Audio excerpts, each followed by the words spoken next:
گناہ کر دیتے ہیں اور کرنے کے بعد پھر خود کو مظلوم ثابت کرنے کے لیے کہتے ہیں کیا کرتے، رشوت نہ لیتے تو کہاں جاتے، نوکری بچانے کے لیے رشوت لے لی، نوکری بچانے کے لیے فلاں پر بہتان لگا دیا، مالک کو خوش کرنے کے لیے یہ والا حرام عمل کر دیا، وغیرہ وغیرہ۔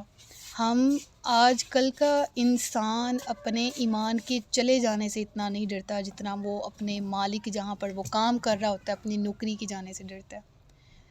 آج کل کا انسان اتنا رب سے نہیں ڈرتا جتنا وہ اپنی فکر معاش میں گم شدہ ہو کر اپنی فکر معاش کے ہاتھوں،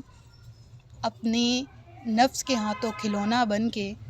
اپنی عاقبت خراب کر لیتا ہے، اپنی دنیا خراب کر لیتا ہے۔ وہ ظاہری فائدہ جو کہ اس وقت نظروں کے سامنے ہوتا ہے اس کو حاصل کرنے کے لیے عارضی فائدے کو دھتکار دیتا ہے، اور پھر ایک سے بڑھ کے ایک دلیلیں، بہانے، لیم ایکسکیوزز بھی سامنے موجود ہوتے ہیں کہ میں مجبور تھا، میں نے یہ سب کیا۔ لیکن جب قصد ہو، جب ارادہ ہو، جب تقوی اور پرہیزگاری کا بالکل ساتھ موجود ہو، تو پھر جب عہد کیا جائے تو جس طرح یوسف تھے، تمام قفل لگے ہوئے تھے، اور وہ صرف ایک کمرہ نہیں تھا، کمرے کے اندر کمرہ، اس کے اندر پھر کمرہ، اس کے اندر پھر کمرہ، بہت دور جا کے زلیخا کا آرام خانہ آتا تھا۔ لیکن حضرت یوسف نے جب ارادہ کیا دامن بچانے کا تو آپ بھاگتے چلے گئے، دروازے کھلتے چلے گئے، یہاں تک کہ وہ آخری دروازہ جو صحن کی طرف کھلتا تھا آپ نے اس کو کھولا، تو اس سے علم ہوتا ہے کہ آپ نے کس قدر شدت کے ساتھ اور کس قدر طاقت کے ساتھ ہر قسم کے دروازے کھولے، کہ زلیخا بھی آپ کی طرف ہر دفعہ لپکتی تھی، یہاں تک کہ جب آپ نے آخری دروازہ کھولا پیچھے سے زلیخا نے آ لیا، آپ کا پیرہن پکڑا، یہاں تک کہ وہ پھٹ گیا۔ اور اس وقت جب آپ نے دیکھا کہ آپ کا پیرہن بھی پھٹ چکا ہے، تو اس سے ہمیں کیا اندازہ ہوتا ہے، اس کشمکش کی شدت کا اندازہ کیسے ہم آسانی سے لگا سکتے ہیں کہ وہ لباس جو حضرت یوسف علیہ السلام کا تھا وہ بہت عمدہ تھا، کیونکہ آپ اس گھر میں رہتے تھے، عزیز مصر نے آپ کو بڑی آسائش کے ساتھ رکھا ہوا تھا۔ اب وہ صرف ہاتھ لگانے سے تو نہیں پھٹ گیا ہوگا، تو کتنا اس چیز سے ہمیں واضح طور پر یہ سامنے ہوتا ہے کہ اسے پھاڑنے کے لیے زلیخا کو کافی زحمت بھی ہوئی ہوگی۔ تو حضرت یوسف نے بھی پوری قوت کے ساتھ دروازے کھولے، دروازے کی طرف دوڑے گئے، اور زلیخا بھی پوری طاقت کے ساتھ حضرت یوسف پر حملہ کر رہی تھی، ان کی طرف لپکی، جس کی وجہ سے وہ ایک عمدہ پیرہن، عمدہ قمیض بھی اس طرح سے کھینچی، اور آپ کو اس نے روکنا چاہا کہ وہ بھی پھٹ گئی۔ اب باہر نکلے تو دیکھا عزیز مصر کھڑا ہے، زلیخا اپنے خاوند کو دیکھ کر سہم گئی، لیکن فوراً سنبھلی اور حضرت یوسف پر دست اندازی کا جو الزام ہے وہ آپ پر لگایا اور خود کو بے گناہ ثابت کرنے لگی، اور اس نے فوراً کہا کہ اس شخص کی کیا سزا ہے جس نے تیری بیوی کی، یعنی نعوذ باللہ حضرت یوسف پر الزام لگایا کہ انہوں نے میری عزت پر حملہ کرنے کی کوشش کی ہے، تو اس شخص کا کیا صلہ ہے جس کو تو نے پالا، یہ احسان فراموش ہے کہ جس نے تیرے احسانوں کو ملحوظ خاطر نہیں رکھا۔ ایسے میں آپ نے فوراً اس الزام کی تردید کرنا ضروری سمجھا اور فرمایا کہ یہ غلط کہتی ہے، اس نے مجھے برگلانا چاہا، میں تو اس سے بھاگ کر آیا ہوں۔ اس کا ذکر اگلی آیت میں ہے، آیت نمبر 26 میں، قَالَ هِيَ رَاوَدَتْنِی عَن نَفْسِی، یوسف نے فرمایا اس نے میرے دل کو پھسلانے کی کوشش کی ہے،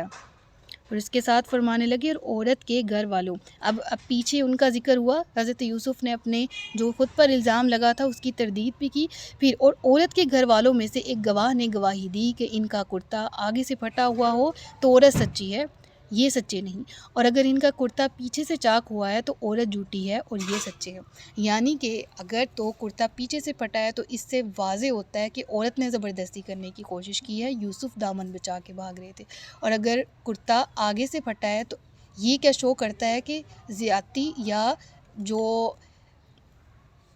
زبردستی ہے وہ یوسف علیہ السلام کی طرف سے ہوئی ہے۔ لیکن حقیقت سب کے سامنے قرآن کریم میں بھی موجود ہے کہ اس وقت یہ جس شخص نے مشورہ دیا تھا نا، اس کے بارے میں روایات آتی ہیں، بہت سی روایات ہیں۔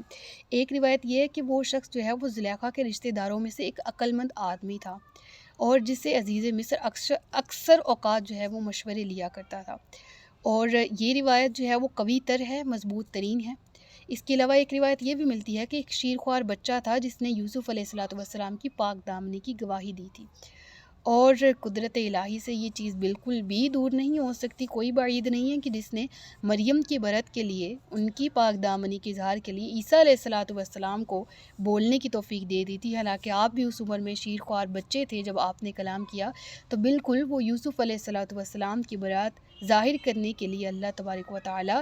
ایک شیر خوار بچے کو بھی بولنے کی قدرت عطا کر سکتا ہے۔ لیکن جمہور علماء کرام کے نزدیک جو پہلا قول ہے، یعنی وہ جو شخص تھا وہ زلیخا کے ہی عزیز و اقارب میں سے تھا اور ایک عقل مند آدمی تھا، یہ قول اس کا ہے اور اس نے یہ تجویز پیش کی۔ اب جب معاملہ سامنے آیا ہوا، عزیز مصر نے یوسف کا کرتا پیچھے سے پھٹا دیکھا اور جان لیا کہ یوسف سچے ہیں اور زلیخا جھوٹی ہے، تو انہوں نے زلیخا سے کہا کہ تمہاری یہ بات کہ اس شخص کی کیا سزا ہے جس نے تمہاری گھر والی کے ساتھ برائی کا ارادہ کیا، صرف تم عورتوں کا یہ مکر ہے اور بے شک تمہارا مکر بہت بڑا ہے جس کی وجہ سے تم عورتیں جو ہیں وہ غالب آ جاتی ہو، یعنی ہوشیار کہا گیا اس نے۔ اب یہاں پر جو کریکٹر ہے عزیز مصر کا، اس پہ تھوڑی سی بات کر لیتے ہیں کہ اس دور کے کلچر کی بات کی جائے، جو مصر کا کلچر تھا کہ کس طرح جو عزیز ہیں، جو عمرہ ہیں، وہ اپنی ازواج کے کس طرح ان سے دب کر رہے تھے، اور غیرت کی اگر بات کی جائے تو عجیب بات نہیں ہے کہ اپنی بیوی کی اتنی بڑی خیانت پر مطلع ہو کر اس کا خون تک نہیں کھولا، اسے غصہ نہیں آیا، اور اس نے اس کو سزا دینا تو دور کی بات ہے، سخت لہجے میں جھڑکنا بھی مناسب نہیں سمجھا، اور بڑے نرم انداز میں جو گفتگو کی، تو اس سے ہمیں واضح طور پر یہ صاف نظر آتا ہے کہ اس نے صرف اتنا ہی کہنا کافی سمجھا کہ یہ تمہارا مکر ہے اور تمہارا مکر بڑا ہوتا ہے۔ اب ان الفاظ پہ بھی اگر ہم غور کریں تو ہمارے سامنے ہوگا کہ یہاں پر الفاظ ہوا ان کیدکن عظیم، یہ تمہارا مکر بہت بڑا ہے، اور من کیدکن یہ لفظ جو ہے وہ جمع مؤنث کے لیے آتا ہے، یعنی اس نے نہ غصے کا اظہار کیا، نہ اس نے ڈانٹ ڈپٹ کا سزا تک نہیں دی، بلکہ اتنی بھی ہمت نہیں کی کہ وہ صرف اس اکیلی کو بلیم کر سکے، بلکہ مجموعی طور پر تمام عورتوں کا ذکر کر کے کہنے لگا کہ یہ جو ہے وہ عورتوں کی قید، عورتوں کے مکر کی طرف ساری کی ساری بات منسوب کر دی کہ یعنی وہ لمحہ آپ دیکھیں کہ اتنا بڑا سچ اور اتنا کبھی سچ اس کے سامنے آیا، اور اس کا ریئیکشن دیکھیں کہ وہ اس قدر اپنی، وہ کہتے ہیں نا کہ ازواج سے اس وقت کے عمرہ ان کو نہ کچھ کہنے والے، ان سے ڈرنے والے اور ان کے حق میں ہی ہمیشہ رہنے والے چاہے وہ غلط ہوں، اس طرح کے تھے۔ تو اگلے کلام سے پھر بات مزید واضح ہوتی ہے، یوسف اعرض عن ھذا، انہوں نے یوسف کو کیا کہا؟ پھر عزیز مصر نے کہا اے یوسف تم اس بات سے درگزر کرو، اور اے عورت تو اپنے گناہ کی معافی مانگ، بے شک تو ہی خطا کاروں میں سے ہے۔ یعنی پھر وہ حضرت یوسف کی دل جوئی کرتے ہوئے اس نے یہ بھی مشورہ دیا کہ آپ اس بات کو زیادہ اہمیت نہ دیں، اس بات کو یہیں پر جانے دیں، اس بات پر خاک ڈال دیں، جو ہونا تھا وہ ہو گیا۔ تو اس وقت کے مصری معاشرے پر بھی ان آیات سے، اس واقعے سے روشنی پڑتی ہے کہ عمرہ کی عورتیں کس طرح منمانی کیا کرتی تھی، اور ان کے شوہر ان کی ہر قسم کی برملا خیانتوں کے باوجود کتنے بے بس تھے ان کے سامنے، اور کتنے لاچار تھے ان کے سامنے کہ ان کو کچھ بھی نہیں کہتے تھے۔ تو یہاں تک ہم نے سورہ یوسف کا رکوع مکمل کیا ہے، جو کہ گزشتہ سبق میں شروع ہوا تھا۔ انشاءاللہ نیکسٹ سبق کے ساتھ دوبارہ حاضر ہوں گی۔ صدق اللہ العلی العظیم و صدق رسولہ النبی الکریم ونحن علی ذلک من الشاہدین والشاکرین وما علینا الا البلاغ المبین۔ سچ فرمایا اللہ نے جو عظمت والا ہے، اپنا بہت سا خیال رکھیے گا، مجھے دعاؤں میں یاد رکھیے گا۔ تاجدار ختم نبوت زندہ باد، پاکستان ہمیشہ زندہ باد۔ السلام علیکم ورحمۃ اللہ وبرکاتہ۔